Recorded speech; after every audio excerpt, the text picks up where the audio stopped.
Perhaps the moon knows the secret of the new sound. So bright and pull on the surfaces.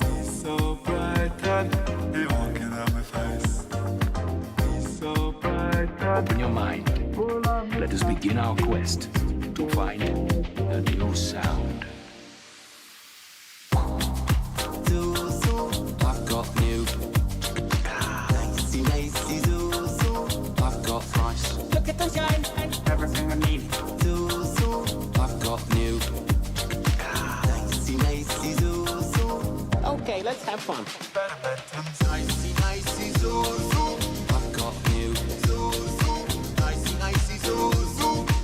I've got new. Look at the shine, Nicey, nicey, zoo. I've got new.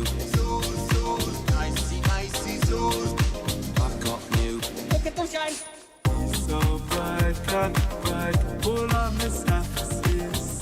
So bright and they walking on my face.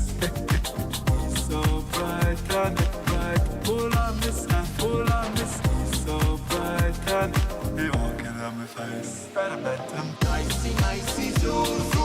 I've got new. Nicey, nicey, zoo. I've got new. Look at the shine, Nicey, nicey, zoo. I've got new. Nicey, nicey, zoo. I've got new. You must choose. Bimbo, bimbo. My name is Mr. Susan. You must choose, and now it is time for you to do the choosing. I am Mr. Teen. I've got new. You must choose. I've got rice. Look at the shine. I am Mr. Teen. I've got new. You must choose. I've got rice. Look at the shine.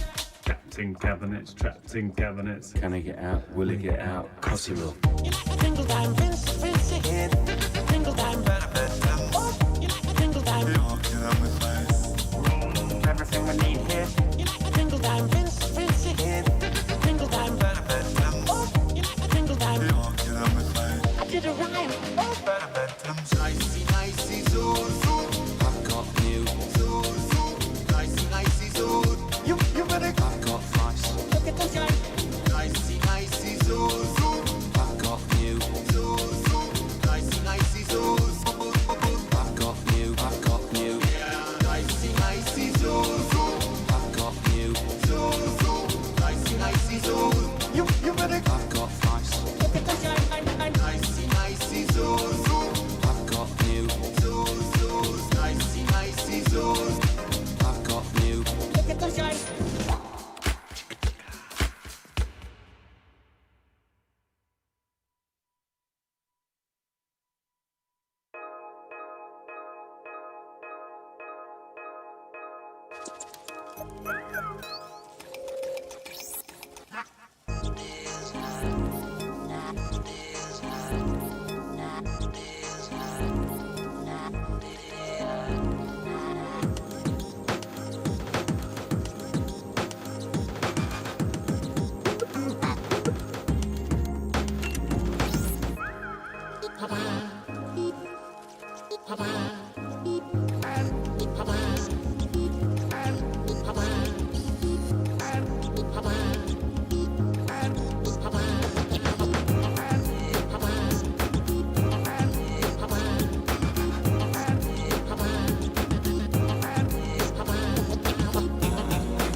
All right, we're live?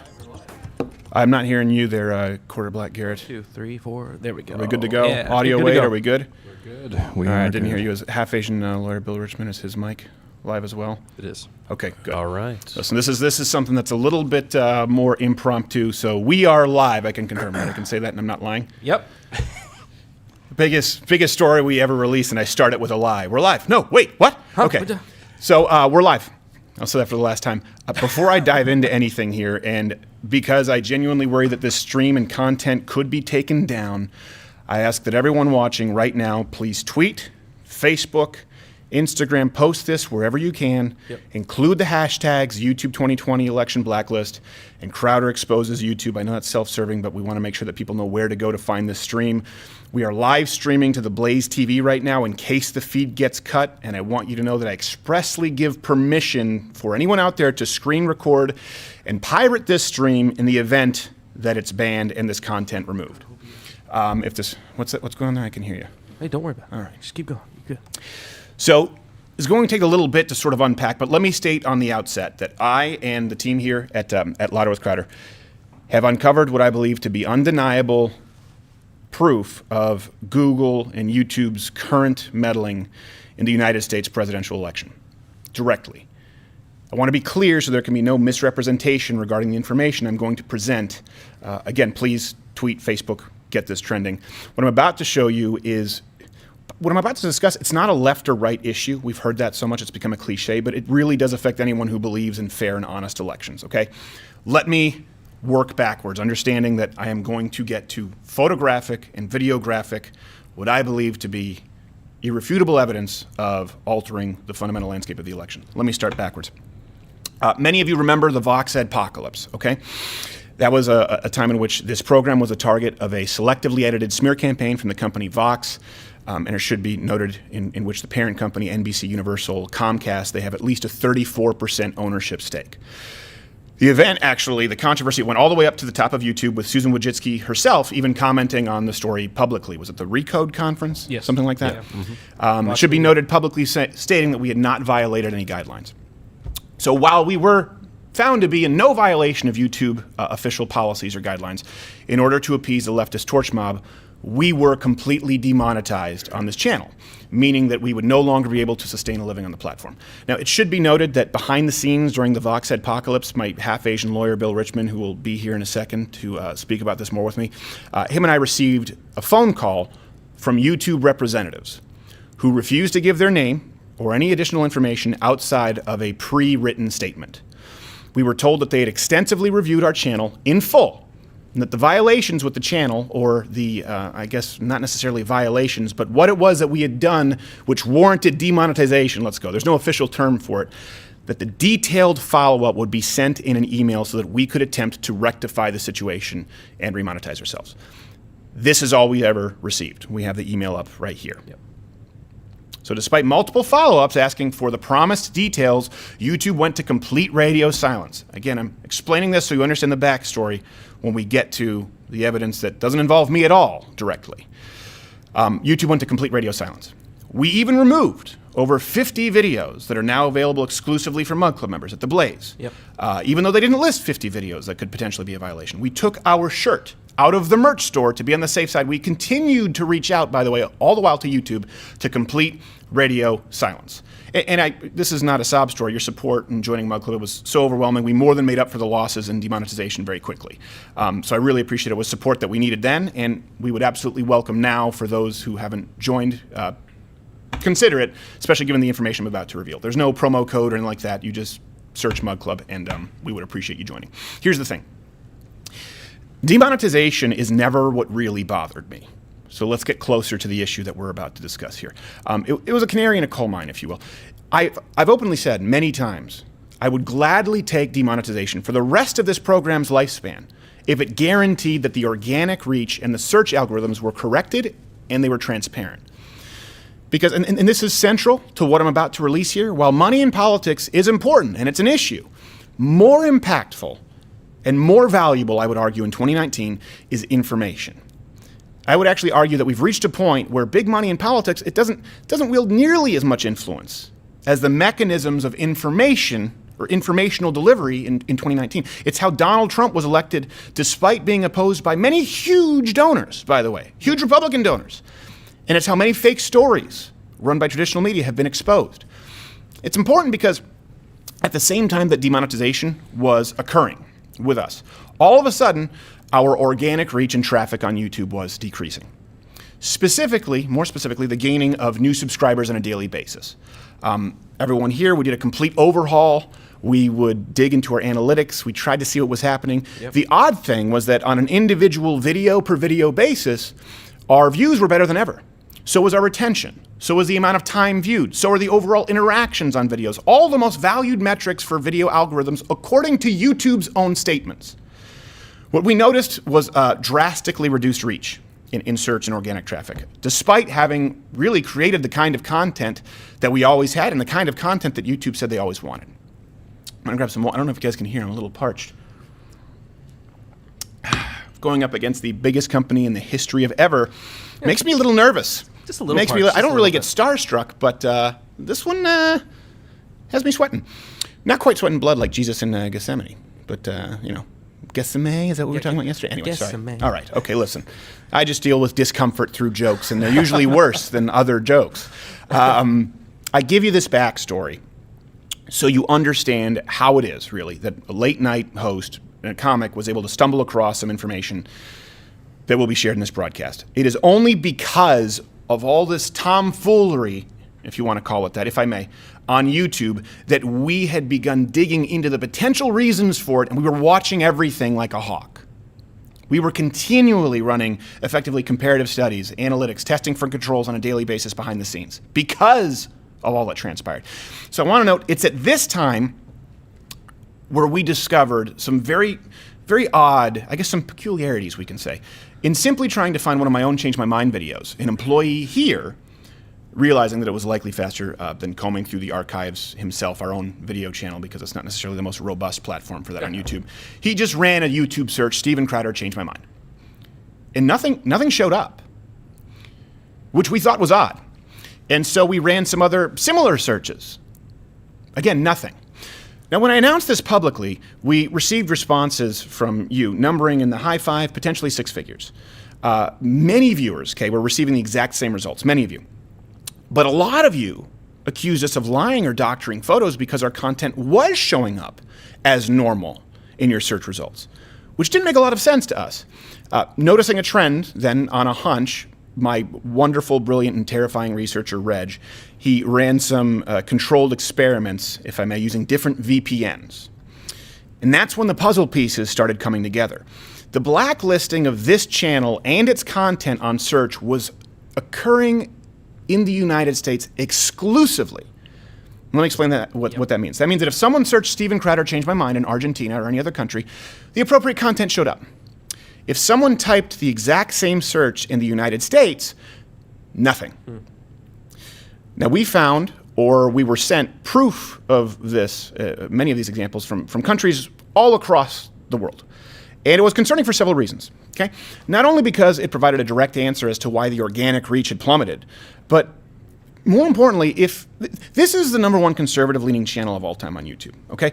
One with a vast majority of our fans being in the United States. Right. And one that has hosted not just a few, but many national presidential candidates as well as political figureheads. This week, I think we have Rand Paul on the show. So why would YouTube do this? How could it be an algorithm? And this is going to get to more of the direct evidence of the current election, but I want you to follow the story here. This is why we are in a unique position to uncover this. Didn't intend for it to happen. We just wanted to find out what was screwy about our channel. So how could it be an algorithm? And if they were doing this, by the way, to the largest conservative presence on the platform, YouTube, despite in their own words they found no violations of policies on our part, what could this mean for the political landscape of America, more specifically the 2020 elections, okay? I expressed these concerns in a cell phone video, a flippant cell phone video, making sure to communicate that at the time, I didn't have any evidence available to me of this occurring to anyone else, but I encouraged everyone out there to send in your own test results. And I also expressed my concern in potential election engineering. So this is several months removed from the Vox adpocalypse, a cell phone video. After this, for the first time since the Vox adpocalypse, I was immediately contacted by YouTube. And this time, not by faceless, nameless people reading a statement, but representatives in positions of power who were looking to try and ameliorate the situation. Which, of course, I found odd. Why reach out to us now? Why did everyone refuse to talk to us when we were at the center of this national scandal that the CEO of your company had to address publicly when our livelihoods were on the line? Why did we receive complete radio silence? And now, because of a throwaway cell phone video, direct contacts to the higher-ups and assistants with our channel? Seemed really odd.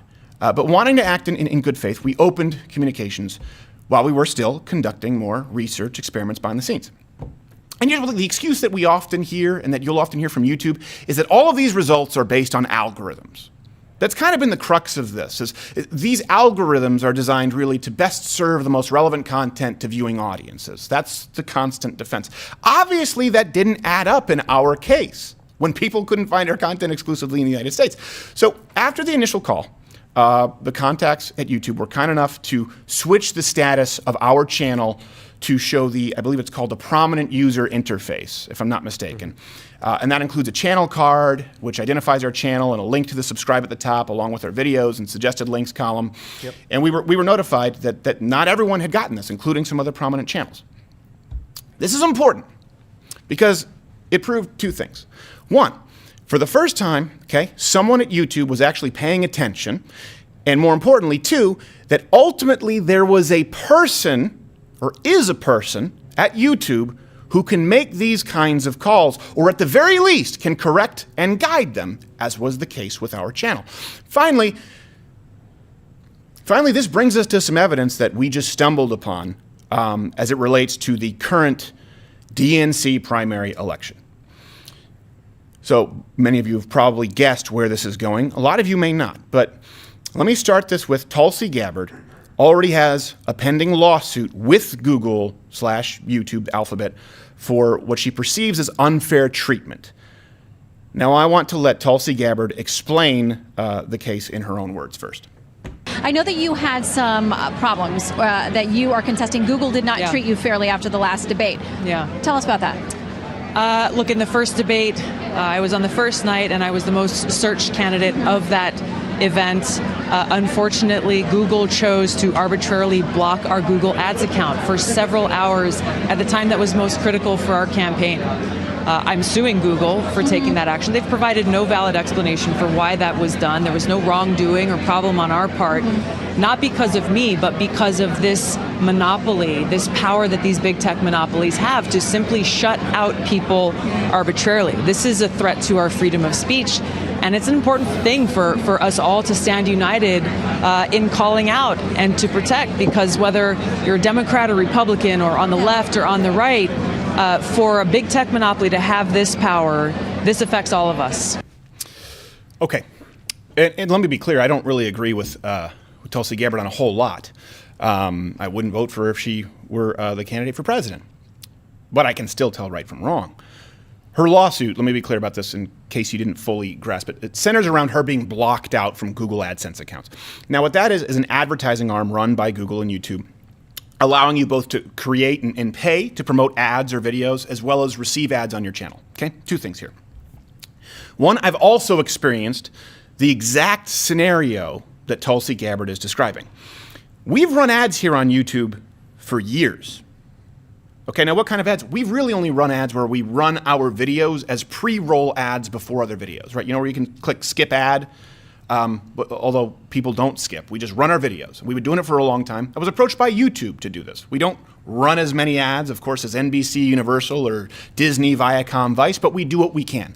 Now, many of the ad campaigns that we've run here on YouTube through Google AdSense were actually engineered by YouTube employees themselves, again, who reached out to me and taught me how to create these ads and encouraged me to spend more money on these YouTube advertising campaigns. But at some point, they decided that these campaigns, the ones they initially created, were now a violation of policy and began locking them out. Not only that, But even though I was told the exact opposite, I had clearly been blacklisted from promoting any of my videos on the platform here. So again, I ran some tests behind the scenes, and I tried to pick the most vanilla milquetoast examples I could find of my videos, and I attempted to promote them as ads on the platform. Like this long-form conversation, I think, is one with climate change original Greenpeace member Patrick Moore. And then, of course, all of the civil, productive, change my mind segments. All were declined. All were deemed shocking content.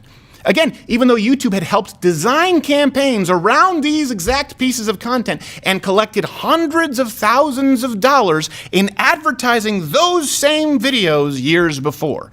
So I say this because I want you to know I'm well aware of the screw jobs that can occur with AdSense without any answer, Ms. Gabbard. Second point.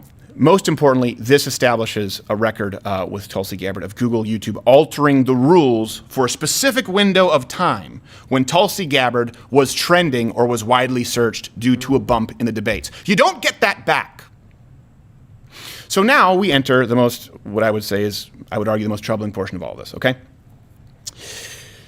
Again, please do tweet it out. Use the hashtags Facebook, Instagram in case this gets removed. Is it still up? Are we still up? Yeah, we're still up now. Okay, good. So.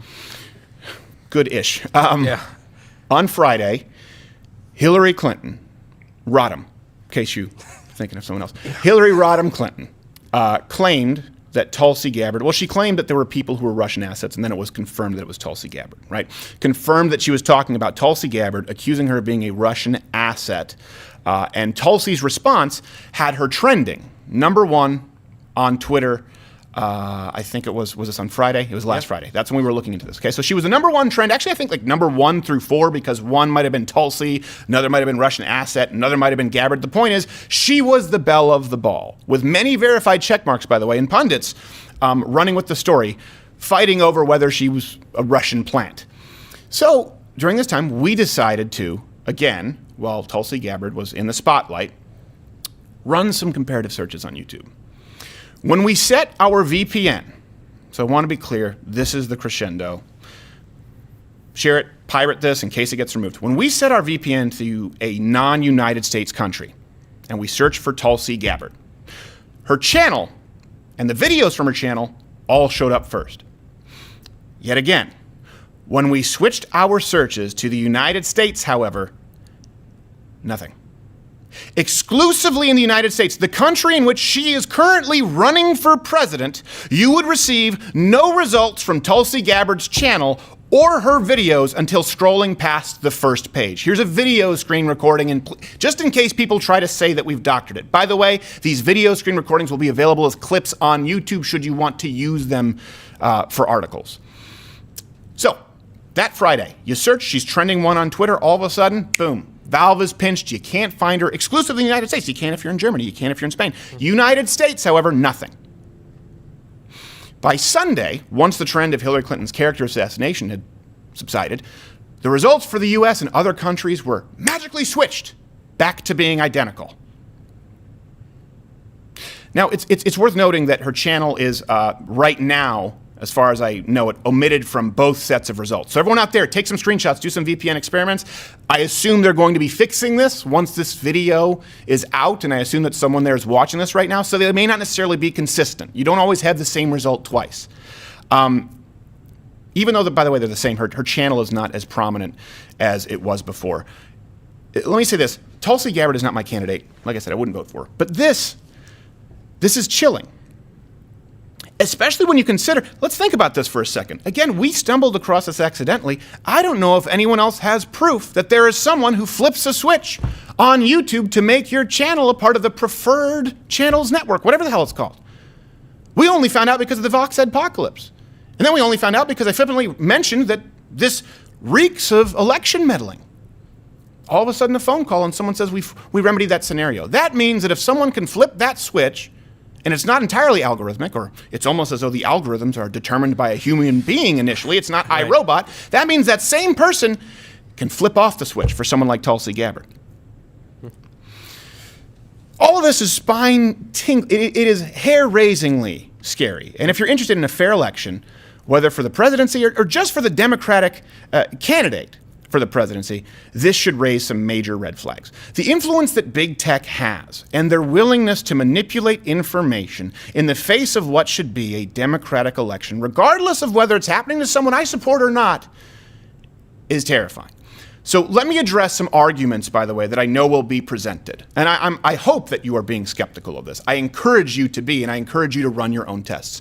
YouTube and Google will inevitably claim one of three things, or several, because this is what we've run into. This is always what they claim publicly. One, that it's simply algorithmic. It's not.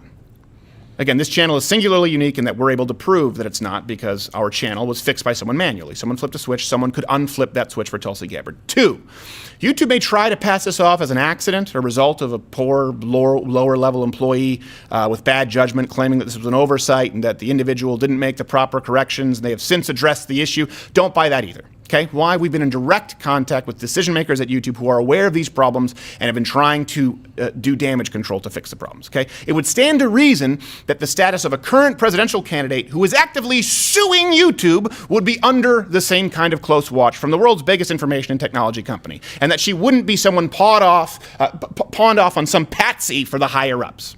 Doesn't pass a sniff test. Three, this is another argument they'll use, and this is most important. YouTube in the past has consistently argued that their algorithms, policies, that they are the results, well, they argue that it's a result of algorithms, but they do argue, let me be clear here, that the algorithms, the policies, the results that you find are often geographically dependent. That's something that we were told. It's something that many of you have been told. And that's because it's geographically dependent because it's designed to best serve viewing audiences with the most appropriate content for their search.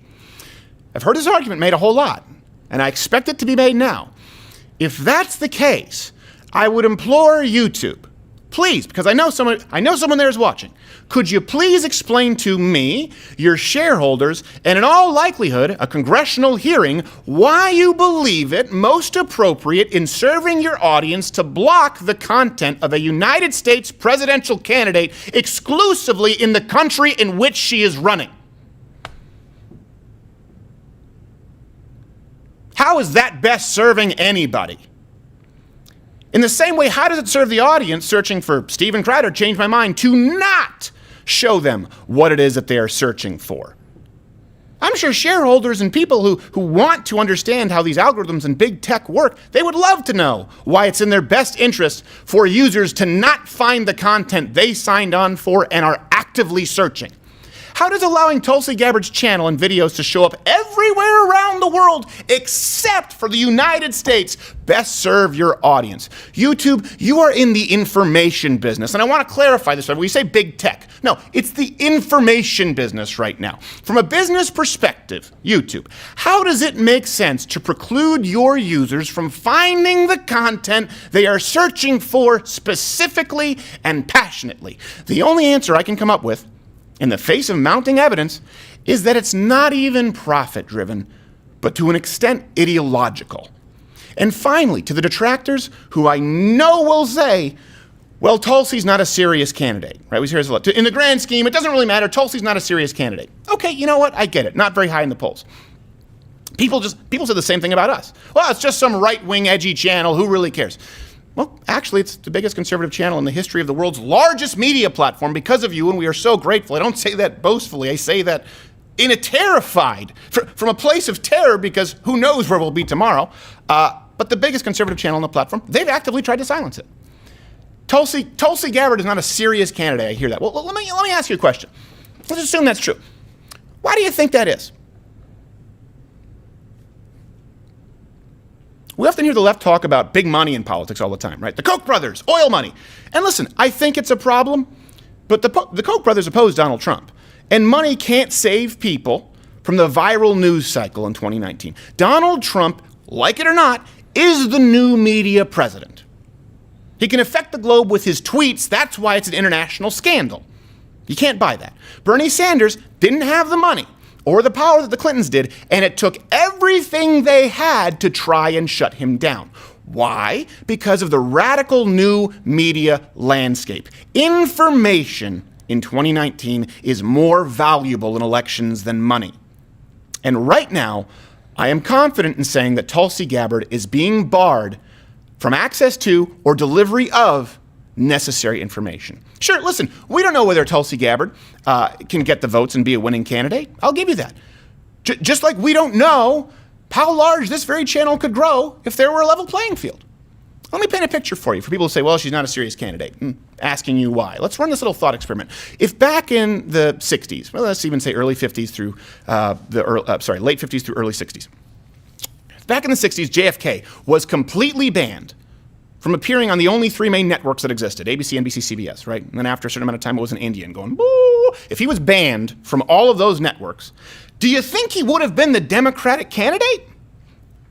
If he had never been allowed to appear on those networks which reached, I think, 28 million homes, that was about, we have the source here, 60% of United States households, do you think that he would have had the same fan base?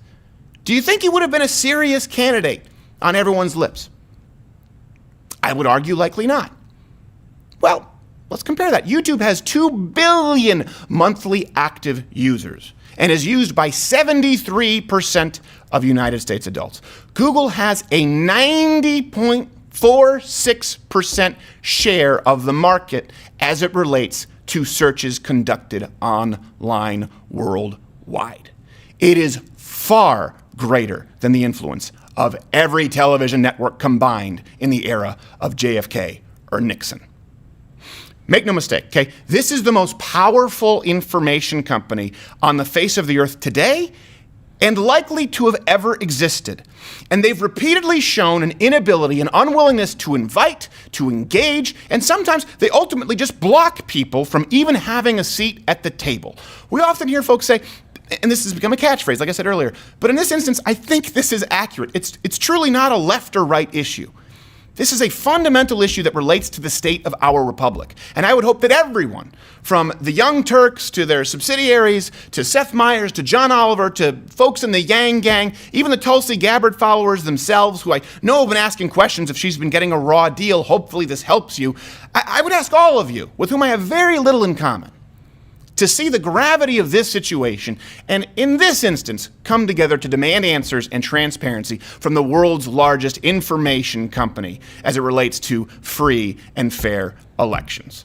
I will await YouTube's answers with bated breath. Sorry it wasn't all that funny because I had to make sure that I got this out and that I didn't say anything that held me legally liable. That's why my half-Asian lawyer, Bill Richmond, is here. Are we good, sir? Yeah, so far. All right, so far. And please do, again, keep this going. We have some videos right now right on Twitter. Quarter Black Garrett, we had this prepped. We did our due Twitter's diligence. And the hashtags are? Hashtags are Crowder Expose YouTube. And I believe it's YouTube 2020 election blacklist. YouTube 2020 election blacklist, and Crowder exposes YouTube. So I want to make sure that you keep that going. These screenshots will be available to everyone. And to those who were asking, we said, listen, we think we're on to something. A lot of people behind the scenes. I know half-Asian lawyer Bill Richmond had to deal with this. Poor guy was pulling his hair out, but he's got a thick mane. Oh, can you get it to us? We said, no, if we get this info to you now, it's going to go public, and someone else is going to try to run with it, and they might not get the story right.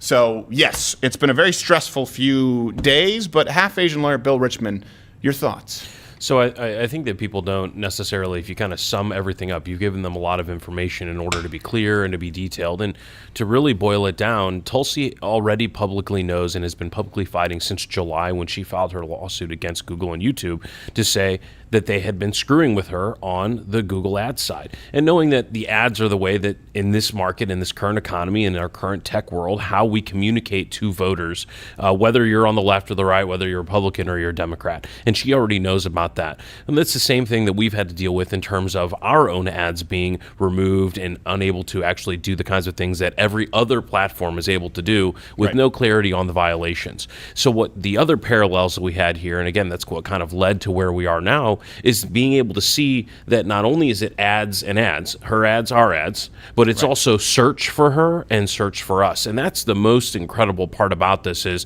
you know, when we looked at it and we were very skeptical, you know, to say, hey, how could this be true? The spotlight is on them. Why would they continue to do this? And so again, there's someone there. The kind of back and forth action makes it clear that there is a person making the decisions. And I think your point is very, very key. It's actually mentioned in the amendment amended complaint filed by Tulsi Gabbard in her lawsuit against Google is that algorithms are written by people. Right. They are written with an intended result. They see the results, and their job is to monitor the results. So if anyone's out there thinking, well, with all eyes on them, surely they didn't intend to screw with Tulsi's campaign, and to screw with her ability to rise in the polls, to screw with her ability to communicate to people on both sides of the aisle about her candidacy for the Democratic primary ticket.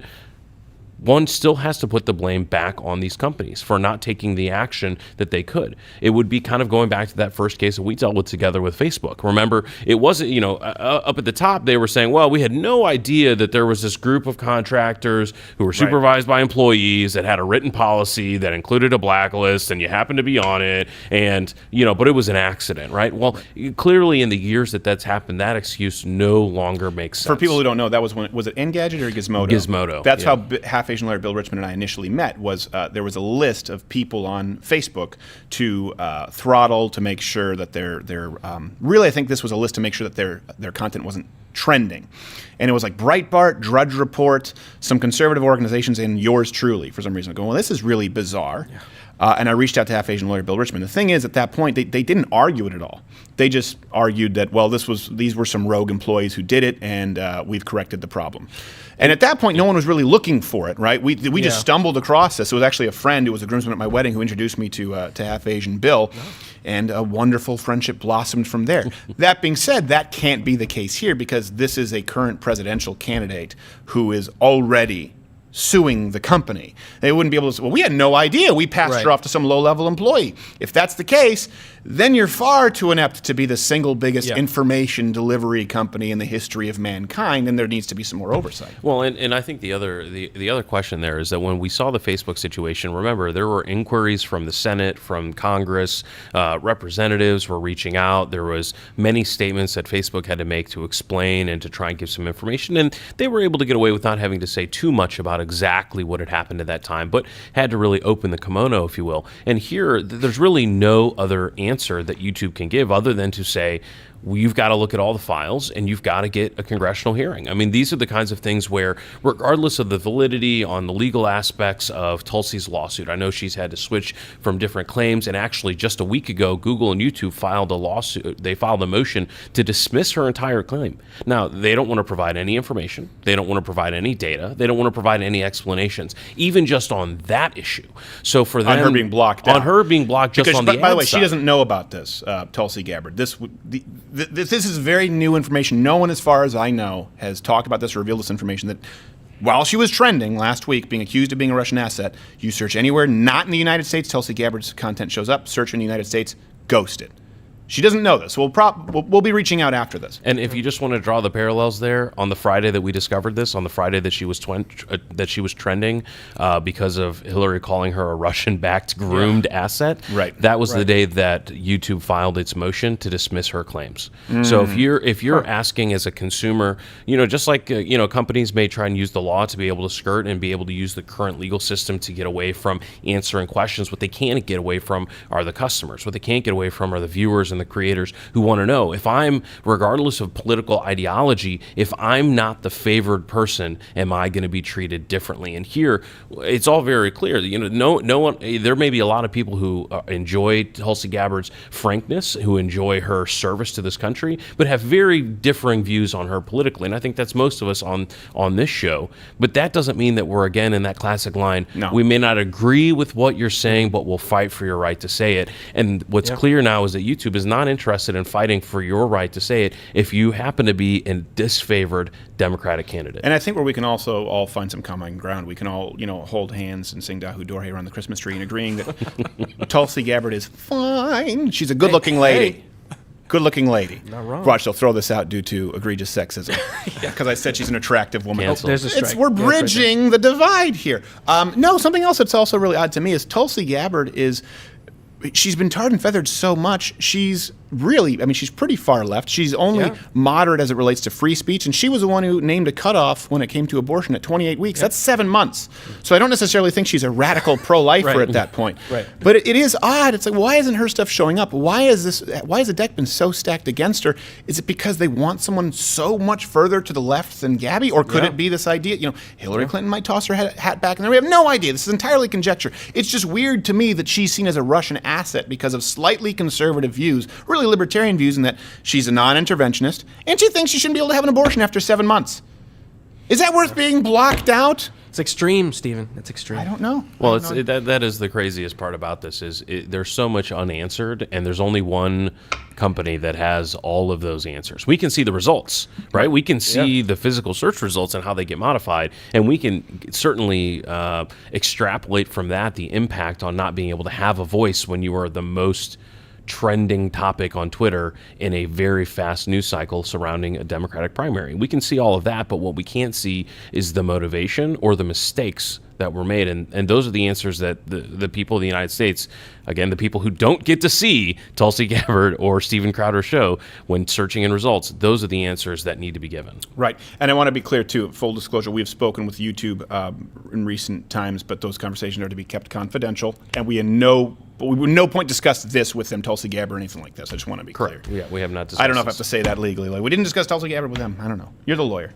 Am I good? You're good. Okay. All right. I just don't want to get. I don't want to get sued because I use the wrong pronoun or something like that, and that's a violation of policy. You're still not safe. But I will say this. I have not made myself available. But any of the. I always am confused whether it's committee or a hearing when they do these. Yeah. When they have these different committees. So they have committees. They have subcommittees. Most. I don't know if every single representative and senator is on a various committee, but I believe they are, and they are on maybe 5, 6, 7, sometimes even 10 or 12. And then those committees will have certain power to send subpoenas, to call people down, to ask. Sometimes they just do it voluntarily, right? Okay. Because of if you don't want to show up, right? Susan Wojcicki says, hey, I'm just really too busy to answer questions about influencing the Democratic primary. That's an answer in and of itself. So there's a power there that can be exercised, and this is if there are any aspects in which you want to see the kind of coming together like you saw with Ted Cruz and AOC on some topics. Yeah. These are the kind of topics because every side has these questions. Well, and I want to be clear, we haven't been available before, but both myself and half-Asian lawyer Bill Richmond will make ourselves available if you need us to. Would it be testify? Is that what it is at these points? It could be maybe under oath and maybe otherwise. So. Okay, well, I want to make sure that you guys understand, to anyone who might be watching, again, we've hosted politicians here on this show, senators, congressmen, people who have run for president, who might be running for president. There is no one out there who has had the same kinds of conversations, relationships, or the overall plethora of evidence that we have as it relates to YouTube, because we've had to deal with it on the AdSense side, we've had to deal with it on the organic search side, we've had to deal with it on the demonetization side, and because of this, we have been aggregating so much research over the last several decades. We want to be clear, this is not us going, oh, it's censorship. That's not what we're talking about here. We are talking about dishonesty and misleading business practices as it relates to our case. As it relates to Tulsi Gabbard right now and this new evidence, and we are going to be searching for more. We encourage you to search for more and send it all to us. It is very disconcerting to see the amount of power that can be exerted over, if you want to call it just the election, but I think this goes far beyond the election. It goes to a shifting cultural political landscape. Yeah. Really. So let's get rid of the top conservative channels that exist. And then let's get rid of the moderate Democratic candidates. I'm not saying this is exactly what's happening, but I am saying that undeniably, you look at it is so odd, and there is no answer for why our content would show up in countries not called the United States, and why a United States, I always forget, Tulsi Gabbard, Congresswoman, Senator. Congresswoman. I think she's a congresswoman. If I get that, she's representative. Why a United States congresswoman would show up in Chile and not the United States. None of the excuses we've heard thus far would work. It's algorithmic? No, it's not. We're the only ones who would have proof that it's not for a lot of these. The idea that it was an oversight, low-level employee? No, it's not. She's suing, and you guys filed a motion to try and dismiss this lawsuit. So it's obviously on your radar. Then it's the idea that you want to most appropriately serve content to people who are serving. Well, how are you most appropriately serving the audience by not showing them the results from a sitting representative right now running for the United States presidency exclusively in the United States? None of those work. These are the excuses that have been trotted out before. My guess is they'll probably say, oh, you know what, it was a glitch. That's still really bad. If you want to say that we faked it, Great. We welcome that too. I really just want to hear some answers at this point. We all want some answers. And there's a very small window of opportunity here to get this right. That's why I want to be clear. We've been talking about this for a long time, our interactions with YouTube and our legal issues and run-ins that we've tried to play long ball and be as transparent as possible, be as minimal as possible, as compromising as possible when appropriate. But right now, if there is something happening tipping the scales of the election. And this is so odd. We stumbled across it's the specific example that you out there thought had been going on. Last election cycle, it was Bernie. You thought that the establishment was colluding against Bernie. This go around, Tulsi Gabbard almost boycotted the last debates because she thought they were treating her unfairly. And a lot of you echoed that sentiment. I can tell you whether people are treating her unfairly, okay, that remains to be seen. As far as how it relates to the information delivered on the platform, she is absolutely being treated unfairly. Yeah. And I don't want any of these people to be president. I want to be crystal clear. Some people think because I've said that Tulsi Gabbard is hot that I want. No, I don't want her to be president. I don't. I'll absolutely pull that lever every day for Trump and twice on Sunday. But I want, and this is a big thing too, I want it to be an honest win when President Trump beats whatever candidate it is. And I want that national election, that general, to also be honest. I don't want Democrats to not be able to get a candidate. Say what you want about President Donald Trump. He was the candidate people wanted. You can't say that he was pushed by the Illuminati or the Koch brothers. None of them liked this guy. They all thought he was going to burn it down. It's the first time you have Republicans who went never Trump, right? There was a huge divide. He is the candidate that the people wanted, and the people who voted for him love him. Even though I disagree with Democrats, liberals on almost everything in 2019, not back to JFK, but today, I still want you to be able to have the candidate that you have selected through a process that should remain untainted. I want it to be an honest win, not a cheat.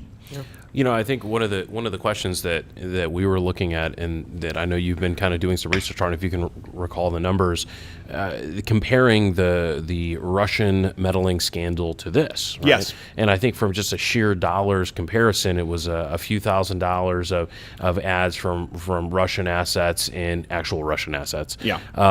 Trying to influence the I election. think Reg can probably get that to me. Reg, I know you're in the other room. I think it was 3,000 something. And so you compare $3,000 and $3,000 of ads for Tulsi Gabbard would be the ads that she would probably run in just a few minutes trying to reach the platform of a Democratic candidate for this primary. And so when you compare those different numbers and you look at the impact here, there is a incredible question. And that's one thing that's interesting. In that motion that YouTube filed, they talk about, well, she admits that it was just a few hours.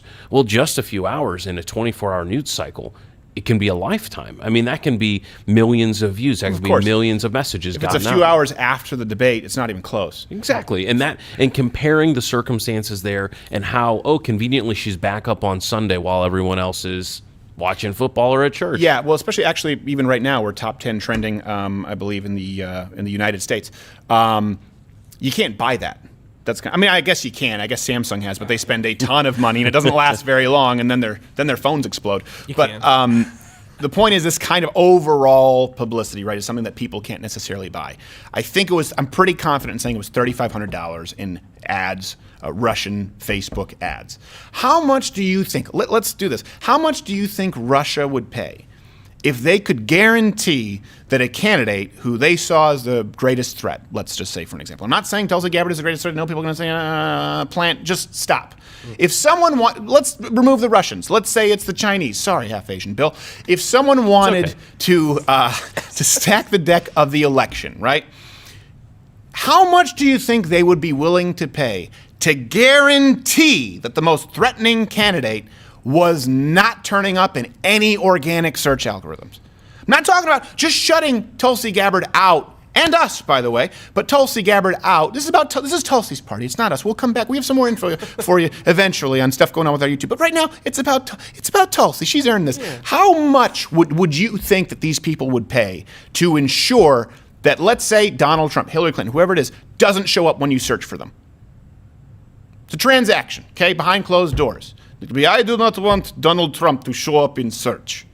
All right, well, what do you want to pay for that? Do you guarantee that he won't show up if someone searches his name in United States? What if they search it in Germany? I don't give shit about Germany. What about in Dagestan? I don't give rat's ass about Dagestan. But if search in United States, how can you guarantee me that their channel will not show up for at least 1 or 2 page because we have numbers that show people do not search beyond first page? And if YouTube said, we guarantee you that Donald Trump, or we guarantee you that Tulsi Gabbard will not show up, I will pay, insert how many millions that you want here. At least 8 figures? Yeah. And you add that up, the totality of the election span? That's absolutely insane. We're not just talking about blocking her out from running ads, which everyone else can do. We're talking about the organic algorithms tipping the scales against her. And the worst part is you're fighting ghosts.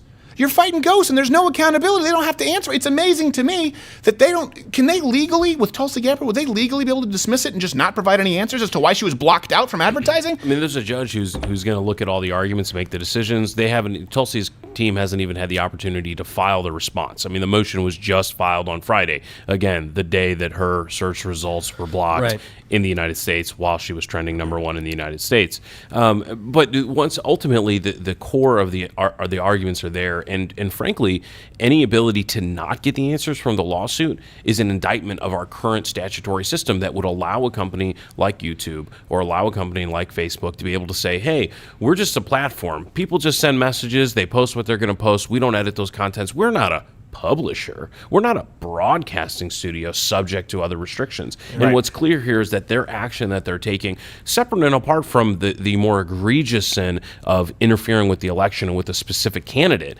is the issue of whether or not they are on one side or the other of that publisher or platform divide. And what everyone continues to ask, and what they continue to get pressed on but don't give clear answers, is which is it? Just pick one. I almost don't think, I mean, this is me, and I'm not a lawyer, but the fact that Google and YouTube host debates themselves seems to me that would enter the equation. That they're no longer just a neutral platform where people tend to go to watch debate streams. When it's actually hosted by Google YouTube and people are sending in questions from Google YouTube. That's why Tulsi was going to protest the last debate, because she was saying she thought she was treated unfairly by Google. That's got to open the door to some higher standard. I think all of those different factors go into play because it's a pretty complex analysis to decide, are you on one side of the divide or the other? But when you add all of this up together, it creates a scenario that's hard to deny. When you're determining what ads are going to be placed, when you're determining what people can say, whether they're advertising a business or not, or it's political ads, if you're changing what people can find and how easy it is for them to subscribe or get notifications, if you're making it difficult for people to be able to find you in search results or to find you in suggested feeds, I think by definition, somewhere along there, you cross the line into being an editor. Right. And when you've edited the content and you become an editor of content, the whole landscape shifts. And that's not even to get into the idea of the paid partnership program and monetization, where YouTube applies different rules as far as, and I would imagine the same applies in running ads, where they say, well, not everyone has a right to post on YouTube, but not everyone has a right to be a partner, to be paid. Yeah.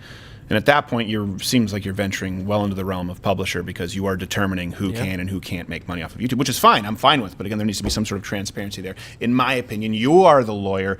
All right, the hashtags, we're going to go. We'll keep you updated. Hopefully we hear something back. Hopefully you hear something back. Look for the statements in the public and look for those 3 arguments that they always make. They don't hold water, that it's just an algorithm. It's not. There's a person. It was some low-level employee. It absolutely couldn't be. Or the idea that the algorithms best serve the audience. You tell me how you best serve the audience by not serving Americans information regarding a current American running for president who's also a current United States representative. Look for those 3 arguments and immediately dismiss them and ask for another answer. And please run your own searches, not just Tulsi Gabbard, not just Stephen Crowder, changed my mind, but other presidential candidates, political topics. The only way that this gets out there, the only way that this gets corrected is, of course, legally. And like we said, we will make ourselves available for any hearings or cross-examinations or whatever legal terms Bill knows. Yes, what were you about to say? I was going to say, for those who are skeptical, and I know this is going to get out further than just our normal kind of right-leaning or conservative groups, this will hit all the different types of groups in America. In case you're just not concerned about a conservative or a not liberal enough candidate being restricted on YouTube, and maybe you think that's okay, I would ask you to go back and look at the different lawsuits and complaints that were made against YouTube and Google and Facebook for complying with the restriction of LGBT content, of other left-leaning content in countries like Saudi Arabia or China or Russia or other countries like that. The power that they have is acknowledged, They acknowledged using the power, and now we have evidence that they're using it to interfere with an election. Yeah, and I would say I was about to go, and I felt like I was on a roll, but I think that's such a good point. And even though I know it's really easy for a lot of people out there to demonize us because we have a shirt that says "Socialism's for Figs," and you say we don't really care, no love lost if we're gone from the channel. For big tech companies who talk about their philanthropy and talk about being able to affect positive change on a global scale, right? And so it's easy to hate us because you think, well, we make jokes, therefore it must be, if there's a racially charged joke, it must mean that someone is racist, or if we're conservative, it must mean that we're a Nazi, right? Think about what this means overall for not just LGBTQ, but people in other countries who are still fighting for their civil rights, who are still fighting for their rights to access information freely. If you have the biggest tech monopolies, tripopolies, if that's a word, working with governments to enforce their policy or to dictate what governments are installed. And I would also ask, what possible altruistic argument could be presented here right now? It's easy to say, well, Steven Crowder shouldn't be on YouTube. Okay, fine. It's easy to say, I don't know, Dennis Prager shouldn't be on YouTube because he's one of those Nazi rabbis. Okay, fine. But how do you say, you know what? Morally, we're justified in making sure that people who are searching for Tulsi Gabbard don't find her in the United States. That's the right thing to do. I just don't see a moral case, even if we disagree on everything. And I don't see a moral case because I don't see it as a moral decision to ever silence voices of dissent simply because you can, even though it's unethical and it's what you claim to not do.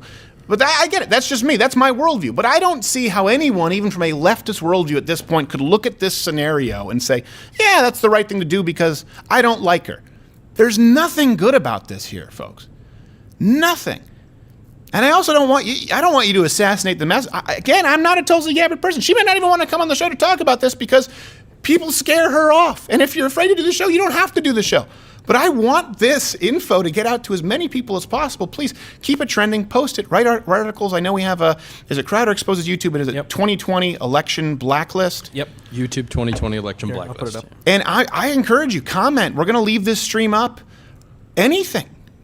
Any upside that you can see to this happening right now. I don't. I fail to see it. And I try to. The reason we do Devil's Advocate on this show, and the reason we do Change My Mind, is because I firmly believe if you cannot argue your ideological opponent's position, you have no business holding your own.